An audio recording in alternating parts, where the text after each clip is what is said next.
Bisnupur ambuse matung khulai paibasina security force ta target tawrakpa yabagi oithokpa leibana security agencies singi section thorang hengat hankre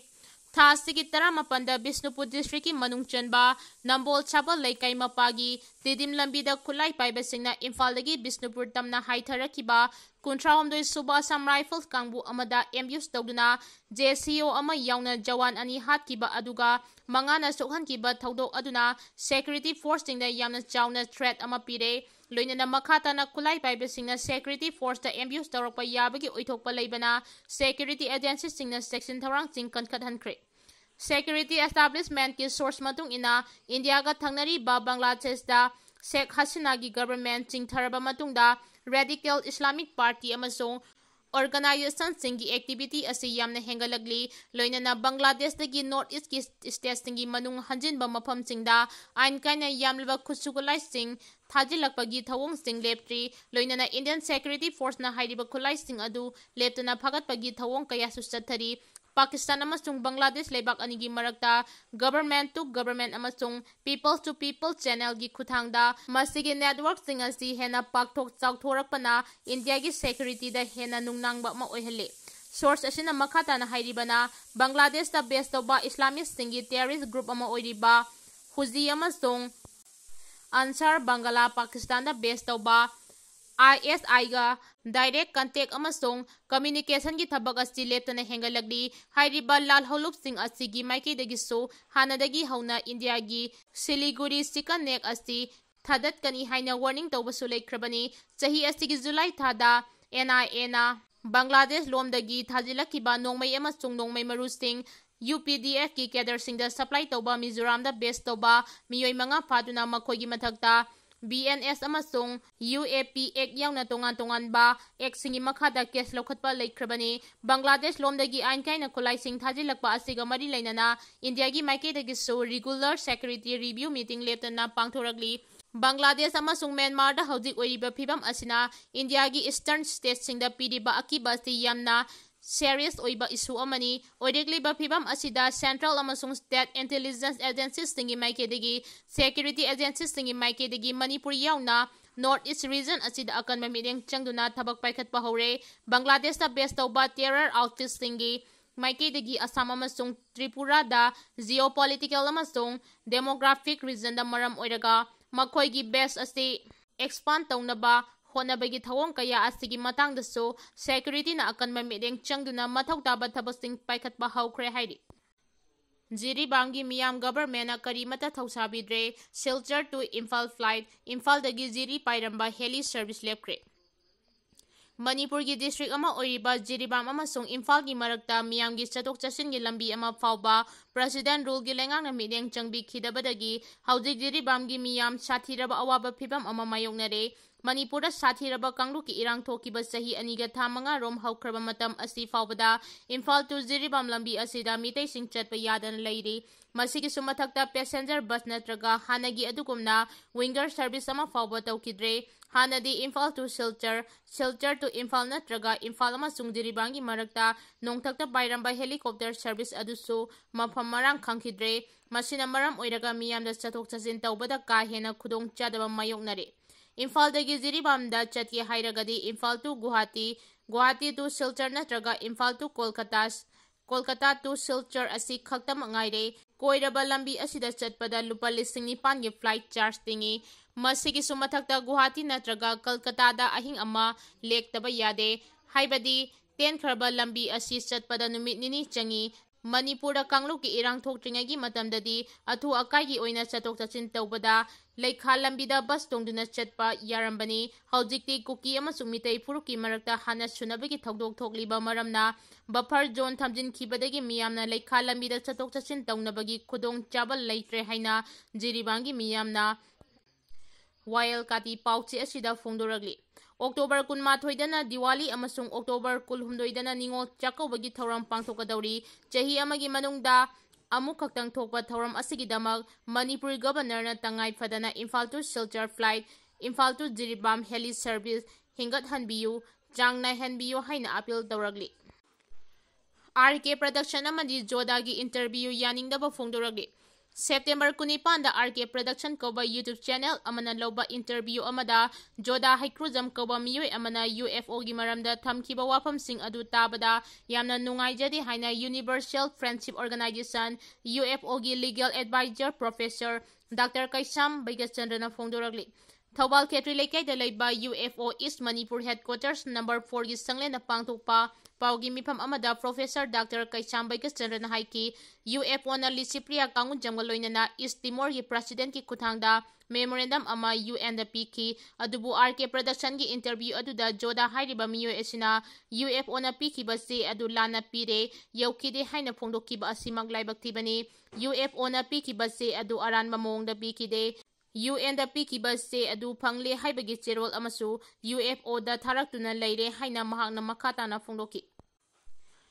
Philippines ta yuwa habada hompu sire ngarang laibak pokpa numit ki numidang pung tararom taba matamda Philippines ta magnitude 6.9 yongna yuwa habada jamaga nimpu sokle asiba migi masing hengalakpa yana leiri yuwa hakiba aduna Philippines ta leiriba yum church public building yauna infrastructure kaya yauna jauna amangata thokre Philippines authority ki maikedegi haudik oiriba phibam aduda yuwa hakiba matung after song makhata na thokpana town ayamba state of calamity laukokre leibak adugi president Ferdinand Marcos na awaba tarba singda government ki maikedegi piba yaba tingbang pigani haina laukokre loinana disaster team singna rescue operation yi thabak su yamna kana chathari Lobida na Hill Road Project singi quality da nungnang halle haina NBR na phongdokre singi road project sing paikhatpada tender da yamna hanthana bid tawba asina chugadawriba thabak adugi quality amasong transparency da nungnang ba fawale haina former Minister NBR na phongdorakre NH 102A sangsak tengnawpal lambi pathok sauthokpagi lambida hanaga manadaba mawongda masigi tender da yamna hanthana bid tawbagi wafam palladuna former Minister NBR na haiki Singi jaga singda khudong thiningai oiba phibam sing heavy logistic amasung tamang ngamdaba nong singi phibam asina lambi thonggi phibam singda singnaba kaya ama mayoknari bani maram aduna singi lambi singasi sem sabagi thabakta quality maintain tawba si mathoktai tender dagi mamal hanthana hunduna standard compromise tawba singda contract tawraidabani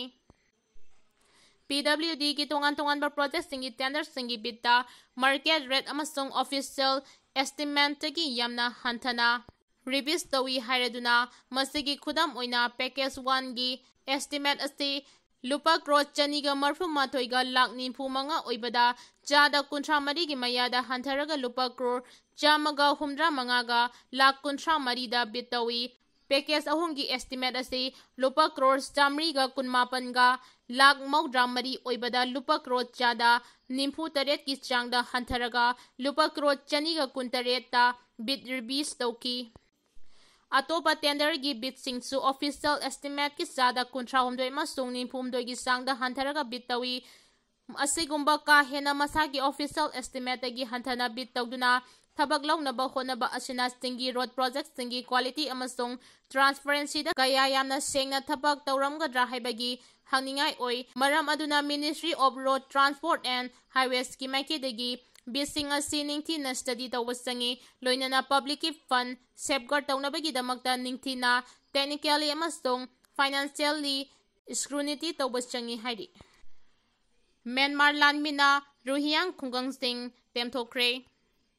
Myanmar Army na Security Outpost Temkhaikhre Ruhiyang Khunggang sing Temkhaikhre Myanmar da leiriba Ruhiyang Khunggang sing Myanmar juntargi Army na makoigi anoba Security Outpost sing Temkhaikhre damakta Paktaknana Temkhaikhre haina UN gi report amana phongdoragli komda lisingani ga tarata Myanmar gi Rakhine State da leiba masing yamdaba Ruhiyang Muslim sing takthokraba matungda makoigi khunggang sing amasung mok sing paktaknana Myanmar military na mang takhankraba matungda khunggang sing aduda security outpost sing sengatnaba thorang sing tawre haina UN na saugatpa investigation amada phongdoragli